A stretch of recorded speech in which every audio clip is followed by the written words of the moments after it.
Hey, what are you doing with that face and the other face? You have two faces. I don't understand what's happening. Are you looking in the mirror at Barbara Streisand's house? Alright, I'm sorry. That was a fucking reach. Anyway, nice face. You got a good mug on you. That's a good, smart suit.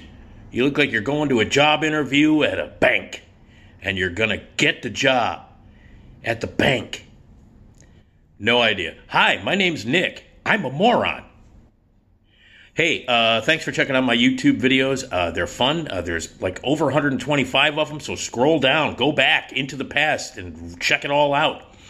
And have some fun, I would hope, and leave your comments and check them all out. Been recording these now for months, and there's a ton of them. I do them almost daily. So if you're new to the channel and you want to see some ridiculous videos and some fun stuff and some fun stories and stuff that will make you laugh or maybe piss you off or entertain you, and tons of movie reviews and stories and things like that, man, scroll down, check them out. There's a ton of them there. And then go to patreon.com/NickDShow and donate. Yes, so that I can keep the videos going and the stories going. And if you donate at patreon.com/NickDShow now, you get bonus materials and access to other videos that other people don't get access to. If you become a patron and you donate a monthly thing, you get those video bonuses, which I'm recording usually once a month or twice a month, and they involve behind-the-scenes stories of what really happened at WGN and other radio stories that you get. And it's patreon.com/NickDShow. So donate today. Hey, you know, don't be a dick. If you're like watching PBS and you don't donate, you're kind of a dick. So go to patreon.com/NickDShow. Donate today. Yeah, and you get bonuses. It's like a tote bag. You know how when you donate for PBS, because you sit at home and you watch all this entertainment and these stories and cool things that are provided for you, and then you watch it and you go, hey, you know what? I would like to donate because this is public stuff. It's DIY stuff. So go to patreon.com/NickDShow, patreon.com/NickDShow. You donate. It's like getting a tote bag. The videos are like getting a really cool tote bag. You know what I mean? So do it. Yes, donate now. Patreon.com/NickDShow. Go now. The new episodes of the Nick D podcast, of which I do with the great Radio Misfits Podcast Network. Every Tuesday and Friday, they're new. All right, so the brand new, the new Marvel Universe movie came out. And I couldn't give two shits. If you've watched my videos, you know that I really don't give a fuck about the Marvel Universe at all. The last big one, the huge one, like the biggest movie ever in the past bunch of years, the Spider-Man No Way Home, I thought, big piece of shit. Hated it. Meta, stupid, doesn't exist if it didn't make references to other things and to make everybody in the audience feel like they're smart and happy when in fact they're not, because the MCU people just want your money and they will do anything to do that. And so I don't like the MC movies. There are some that I like. There are some Marvel movies that I like. I don't think any of them are great. I don't think any of them are spectacular pieces of cinema, nor do I think that they're groundbreaking or that they're pushing the envelope in any sort of impressive cinematic way at all. Some of them are really great. There are some that are very entertaining and some that have some fun characters and some great moments. And I'm talking specifically about the MCU, the Marvel Universe shit, because I know I guess there's a difference between what Sony owns and I guess like some of the other stuff that the X-Men movies and like my favorite comic book movie of all time is Logan, and Wolverine is a Marvel character, but it's not in the Marvel universe that was created after Iron Man and Jon Favreau and all that other bullshit. I'm talking specifically about these Marvel Universe Avenger bullshit movies. And the latest is Doctor Strange in the Multiverse of Madness, or whatever the fuck it's called. All right, and it's the latest in the Marvel Universe movies. And I'm trying to think of really great Marvel Universe movies. There aren't that many. It's a couple of the Avengers movies are good. Black Panther is really solid. But as far as like the big MCU movies, they're a bunch of horse shit. And you know, they make up their own rules just so that they can do whatever they want to do. And I don't give a shit about any of these universes and Loki running around and taking diamonds and shoving them in a cat's ass, and then suddenly you're in a different universe, and they can kill off characters willy-nilly, major characters. They kill off Black Widow, but she's back for another movie. They kill off this character, but it's okay, don't worry about it, because we have a bunch of TV shows on Disney Plus. We'll bring them back there. Don't worry about it. So you can't get emotionally involved in any of these movies. I have absolutely no emotional connection to anything in these movies. When a character dies, people might in the audience go, "Oh no," and I'm like, don't fucking worry about it. He'll be back for the next movie or TV show, because all they care about is getting your money. They will kill off and do anything they want. They make it up as they go along. It's seriously, these movies feel like it's just a bunch of jagoffs with millions and millions and millions of dollars who are making shit up as they go along with the sole purpose of getting you to pay money to sit back in a theater to see the next movie. They don't care about story. They don't care about characters. They don't care about quality. They don't care about shit. They care about you paying a bunch of money to either subscribe to a streaming service or to pay a ticket to go to the movie theater. So they will make shit up. They will change the rules as they go.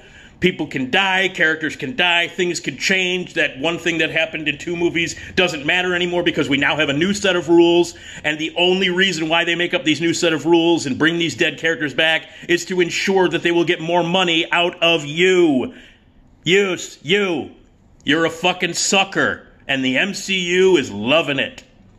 So the latest movie is the Doctor Strange sequel, Doctor Strange in the Multiverse of Madness. Now, the only reason that I was even remotely interested in this movie, one, I see it because I review movies now here, I review movies now, I write about them, and I review movies regularly on the Nick D podcast on the Radio Misfits Podcast Network. So I've gotten back into the professional movie review stuff. I took a little time off for a lot of stuff. I took a break from it, but now I'm back, and I'm reviewing movies regularly. So, as a movie critic, I'm going to see it. And as a movie critic who instead, I've been doing movie criticism now for well over 35 years, I see everything that comes out, regardless of the fact of whether I'm looking forward to it, or whether I think I'll like it, or whether I think I won't. I don't care. But I see them. So the latest is this multiverse nonsense, Doctor Strange. And the only reason I was interested in seeing it is because of the director. The director of this film is Sam Raimi. Sam Raimi is one of my favorite filmmakers of all time. Got his start making extremely low-budget movies. Took him like 6 years to make this film called Evil Dead. We all know about Evil Dead. Ultra-low-budget horror film with crazy special effects and insane camera work. It made a star out of Bruce Campbell. It took over 6 years to make on a multi-budget. They shot it in a suburb outside of Detroit. And it became a video nasty in the 80s, and then became a cult hit, and then now it's a massive, people love it. It is a legendary, classic, inspirational, important work in the horror cinema. He went on to do a sequel, Evil Dead Part 2, which is amazing, and then he did Army of Darkness, and he's gone on to do a lot of other really great movies, including Darkman, and including Drag Me to Hell, including The Gift, just a lot of really a simple plan. And his last movie, the last movie that he made was 9 years ago, and he did The Great and Powerful Oz, which starred James Franco, and I thought it was great. So Sam Raimi is back here. Now, he directed 3 Spider-Man movies. This was before the stupid-ass, money-grubbing Marvel Universe, the MCU, was created. These were separate from that. But, of course, it didn't stop them from bringing all these Spider-Men back into that last stupid movie in order, again, not because it makes sense story-wise or because there's any kind of consistency in the kind of stories that these assholes are trying to tell. They did it so that they could bring you into the studio, so that they could get into the theater, so that they could get your money and laugh at you. So anyway, he directed Spider-Man 1, 2, and 3 back when there was no MCU. The first 2 are great. The second one, in particular, Spider-Man 2, I think considered by many people, even human beings that don't give a fuck about comics, think it's a great movie. Spider-Man 3, a lot of people don't, a lot of people hated it. Now they love it, of course, because, everybody cheered when Sandman showed up. Everybody thought that was great, and suddenly now it's all great. Oh, well, it's great now. So stupid. So fucking stupid. Anyway, So he directed those movies, and he's come back now. He hasn't made a movie in 9 years. The Oz movie was the last one he made. So he's back, and that's the only reason I was interested. And I felt a sense of dread before I saw the movie. And that is because the Marvel Universe films have a tendency to not be movies that are made by real filmmakers. They're put together by committee. They are put together in order to sell more tickets and in order to sell products, especially streaming services and more movie tickets. And Sam Raimi was never really interested in that kind of thing. Even the Spider-Man movies that he made were actually movies. They were really good movies, especially the second one. Like a really good, well-made film with an interesting story and some real stuff at stake. You know what I mean? So anyway, they bring him back, and I was just like, okay, I'll wait. I saw the trailer for it. A couple of things looked kind of cool. But I was very, very hesitant, and I was kind of dreading. There was this real sense of dread in the back of my mind, like, okay, only the Marvel Universe could suck the talent and the incredibly original personality out of a director like Sam Raimi, and I hope that doesn't happen. Well, it did. It did. The MCU has successfully, completely drained the incredible, original, audacious, fantastic style, talent, and personality out of Sam Raimi, and he's made a very bad movie with only a couple of Sam Raimi flourishes in it. You would never know that Sam Raimi directed this movie if someone didn't tell you. No way. There are a few moments here and there and a couple of things here and there and a couple of sequences where you go, oh, there's a little bit of Raimi in there, and then it's completely drowned out by a bunch of shit. All right, so Benedict Cumberbatch, who I love, and who I think is very charming in this role. He's played it in I don't know how many movies. I don't give a fuck. He was in a couple of the Spider-Man movies. He was in an Avengers movie. He had a couple of movies, the Doctor Strange solo movies. He's very charming, and he does what he can in a role that's basically stupid. So he's back, and the movie opens with him having a nightmare where there's another him and a girl named America, played by Xochitl Gomez, who's new to the series, and it took all of 5 minutes for me not to know what the hell was going on. Like, it was like 5 minutes in, I'm like, I don't know what's going on, and I don't care. So he wakes up from this nightmare where he gets visited by this girl who has this power. She can jump from universe to universe, whatever. And then he wakes up, and in the real world, you know, he's living in his little hut or whatever, his magic Doctor Strange house. And he's going to the wedding of his love of his life, who's marrying somebody else, played by Rachel McAdams, who I don't... And again, let me just say this. When I mention the actors and the characters that they've played before, I don't remember any of them. I don't remember Rachel McAdams being in the Doctor Strange movie. None of it. I don't remember any of this shit. And that's another thing about these Marvel movies. When they're over, boom, they're out of my head. Like, I don't remember any of it. I don't care. I don't, oh, this character did this in this movie. I don't remember, and I don't care, because they're not fucking good. So anyway, Rachel McAdams gets married. He's all upset about it. And then a bunch of fucking, in real life, this girl from his dream shows up being chased by a bunch of, like, octopi and big giant monsters, and him and his buddy Wong, played by Benedict Wong, his partner, who is also a sorcerer, they fight off these monsters by doing this shit, and there's, like, circles and lasers, and I don't know what the fuck Doctor Strange does. He does this. There's a lot of this in it, and then like special effects around it, and he can cut shit in half, and he can do goes like this, a circle shows up, and they can jump into some other place. That's his superpower. He's got a cape. Or no, I'm sorry, a cloak. That was a joke. Got a cloak that has a mind of its own and flies around, and it carries people and comes back and wraps around his neck. That's what a cloak comes off of him, it flies, and he goes like this. That's Doctor Strange. He has snappy comebacks to smart-ass questions. He does this, and his coat flies around. Ooh! So anyway, he and Benedict won, and boom, then they find out.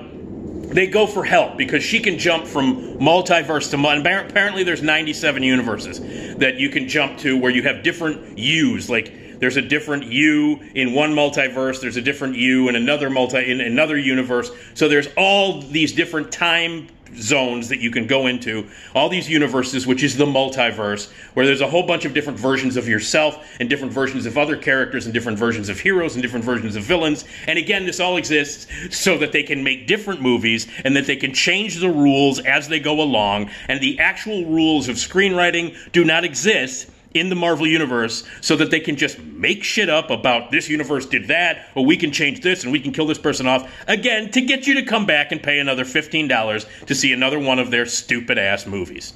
So anyway, she can jump around. This girl can jump around from universe to universe. So Doctor Strange is going to enlist help from Wanda. Okay, played by Elizabeth Olsen. Now, I did not watch WandaVision. I don't know what the fuck she does. I remember her vaguely in a couple of the other, she's in a couple of the Avenger movies. I remember her being in that, and the only reason is because I like Elizabeth Olsen. And by the way, she's the only great thing in this movie. Elizabeth Olsen is by far the best thing in this multiverse Doctor Strange movie. It's not even close. She's so much better than everybody else in this movie, even when she has to do a bunch of nonsense and a bunch of stupid expository blah, blah, blah, which this movie is full of. Elizabeth Olsen is great. So anyway, she plays Wanda, and I guess on the WandaVision, she had a couple of kids and killed them, or some shit. I don't know. I just remember Catherine Hahn was in it, and everybody liked her.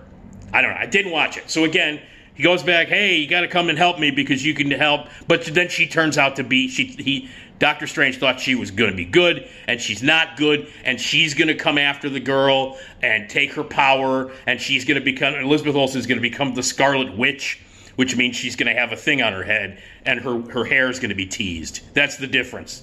She's going to have like a black crown on her head, and her hair is going to be teased. That's when you know that she's the Scarlet Witch. And she's going to open up a universe and fucking kill everybody. Blah, blah, blah, blah. And then, meanwhile, Rachel McAdams is in there's another Rachel McAdams in there, and Doctor Strange is all heartbroken because Rachel McAdams, the love of his life married somebody else. So there's a lot of scenes of him going, oh, I'm upset. Rachel McAdams doesn't love me. She married somebody else. In a different universe, I would have loved her. Oh, no, oh, no, oh.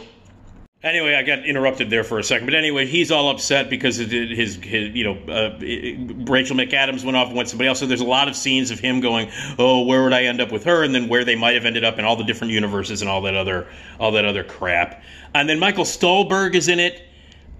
Terrific actor. Still love him in everything that he does, especially A Serious Man, the Joel and Ethan Coen movie. Anyway, he shows up, and I don't really remember him in the first movie, but apparently, I don't know, I guess he was the villain, and they make reference to that at the beginning. They make all kinds of wacky commentary about, hey, remember when I turned into powder? Because Thanos did this shit, and everybody melted, and all the Avengers died, and they all melted, and then, of course, they were back, 2 movies later, because once again, you have to pay your money to see them, and MCU is laughing in your face. So they just make shit up as they go along. So I don't remember. Michael Stuhlbarg is in this movie for about 5 seconds. He's in at the beginning of the movie. He does nothing. And so ultimately they have to stop the evil Scarlet Witch, played by Elizabeth Olsen, the evil version of Wanda. They have to stop her from doing bad shit. So they jump from universe to universe, and Wong gets captured, and he has to climb up a mountain, and he's fighting one version of Wanda, and Benedict Cumberbatch is fighting a different version of Wanda, and they're going to different universes, and they end up going, he visits the Illuminati, which is like a group of superheroes, which, there's a bunch of cameos in there, and people were very excited to see some of these characters. I couldn't fucking care less. And so there are some cameos there where people showing up, and then there's some action involving that, and some surprising things happen to those characters, which, of course, don't take it too seriously because they'll be back. If you actually emotionally invest yourself in these movies, there's something wrong with you. Because if they kill somebody off or if they change something, it'll be fixed just in time for you to take your wallet out the next time you're standing in line at a fucking movie theater. Or take your phone out and get your tickets. They're fine with that. Don't worry about it. Don't worry about it. If anything serious happens in these movies, or deaths, or things happen that are shocking, it'll all be fixed just in time for you to pay more money. So anyway, all this stupid shit happens and blah, blah, blah. Now the question is Sam Raimi able to overcome all of this crap and inject his incredible talent and personality into the movie? That's the question. The answer is a resounding no. This is maybe the worst movie he's ever made. Okay, it's not quite as bad as For Love of the Game, okay? The Kevin Costner romantic baseball movie. Not quite as bad as that, but it's really close. That's how fucking bad this movie is. It's almost as bad as For Love of the Game on the Sam Raimi category. And only the MC universe could make Sam Raimi's film style boring. Only in the world of Marvel could you take an exciting, insanely talented, incredible, exciting filmmaker like Sam Raimi, and the result is a boring movie. And that's what this is. There's a lot of special effects. There's a ton of CGI in this movie to the point where it's like, enough. Like, every scene is filled with weird, crazy, loud special effects. And the story in all of these goddamn Marvel movies, it's non-stop, nonsensical expository dialogue. All it is a bunch of characters standing around explaining shit over and over again and justifying shit that has been changed from the previous movie or the previous scene, you know, in order to justify it within this world. Oh, none of this makes sense. Well, let's have a character talk about it at length until the audience is like, all right, fine, it makes sense. You have bullied me into making sense with bullshit expository dialogue that doesn't end. So the movie is nothing but stupid, nonsensical, let's justify the stupid changes and the deaths that we made, expository dialogue, you know, followed by some crazy special effects action set piece. There are a few moments when Sam Raimi, his personality jumps in there. Lots of like twisted camera angles and zooms, especially to like characters' faces and bad guys. There's lots of like twisted camera angles that zoom into doors slamming or opening, which goes all the way back to the Evil Dead movies. The handling of certain characters is very Sam Raimi-esque. There is a really wonderful, albeit short, battle between two Doctor Stranges from two different dimensions. Again, I don't get it. I don't care. It's fucking stupid. But they're battling, and they battle with musical notes. So they're doing this, you know, the Doctor Strange shit, where it's this and a bunch of special effects. So he's going like this, and like, oh, whoa, and it's Doctor Strange battling Doctor Strange, but they're doing it musically. So like these musical notes appear, and these pieces of music appear, and they battle each other with that. So this really wonderful little moment, this battle of animated musical notes and music pieces going back and forth, is wonderful and very Sam Raimi. There's also a transition scene where he and one of the girl character, they travel very quickly in a very quick transition scene through a bunch of different multiverses that include animation, claymation, and other stuff. And for a moment there, ooh, it's really cool. That transition is really cool. Lasts 45 seconds to a minute maybe. That's it. And then there are some zombie stuff in this, like they bring the undead back. And there's a book in the movie that's very similar to the Necronomicon. So there's like a Book of the Dead kind of thing in it. So there's that. That's kind of an allusion to Raimi. So you got that book. You got, and then there's like like one of the versions of Doctor Strange is dead, so that he possesses him and becomes back to life, and he's played like a deadite. He's played like a zombie. So there's some zombie stuff in there and some dark skeletons flying around. And Elizabeth Olsen at one point is doing a really sort of like great zombie body work, you know, where she's like inhabited this body. And so when they do these dream walking stuff, that they call it, where they inhabit other people's bodies and there is possession, that recalls Sam Raimi. The body work, the camera work, the style of which. So it recalls like a little bit of Drag Me to Hell and a little bit of Evil Dead. But that's it, except for a little bit of zombie mayhem, which is just too little too late. And except for that musical note battle scene and that little transition scene, none of Sam Raimi's, any idiot could have directed this movie. Any moron could have directed this movie. There, of course, is a setup for another sequel. I won't give it away. And the only other thing in this movie that is very Sam Raimi is there is a cameo by someone. I won't say who. And it's the best part of the entire movie. It's the best part of the entire movie. The entire movie. There is only one scene in the movie that brought me joy, that got me excited, that made me happy, and it was only because of who the cameo is. I won't give it away, but this person is the best part of the movie is, I don't know, a 2-minute cameo by one person. And I'm not talking about the Illuminati with all the other Marvel characters coming back, played by some surprise actors. I'm not talking about that bullshit. I'm talking about someone who shows up, does a cameo, and then if you wait throughout all the credits, all through the end credits, that person shows up again at the very end and ends the movie. And it's the only good part of the movie, really. So, anything I say about this movie doesn't matter. Like, if you're watching this at this point, you're probably like, well, I don't care what you say, man. I'm going to see it. And you know what? Marvel knows that. They gotcha. They gotcha. So if you're not going to not see this movie, it's your fault. So that's it. Yeah. So they got you, man. And here's another one for you. Here's another one. Just add it to the bullshit meta nonsense crap where they just make shit up as they go along, kill characters, bring them back. Doesn't matter. Rules don't apply as long as money is being made. That to me should be the saying of the Marvel universe. Rules don't apply as long as there's money to be made. All right. So they have successfully removed the art and personality of Sam Raimi and released it as a movie. So anyway, all right, that's Doctor Strange in the Multiverse of Madness bullshit. Elizabeth Olsen's best thing in the movie, the only really great thing in the movie. The rest of it is a bunch of expository nonsense waiting for you to pay money to see the next movie. That's all it is. All right. I will have a review next week I saw a really great movie. Really great movie that people are going to hate. And you know what? I loved it. So there you go. Anyway, I'll review that in a few days. The new movie. I'll tell you who the director is. It's a guy named Alex Garland. That's his. And I've seen his new movie. People are going to hate it. And it's so awesome. Anyway, hey, Marvel Universe, you suck.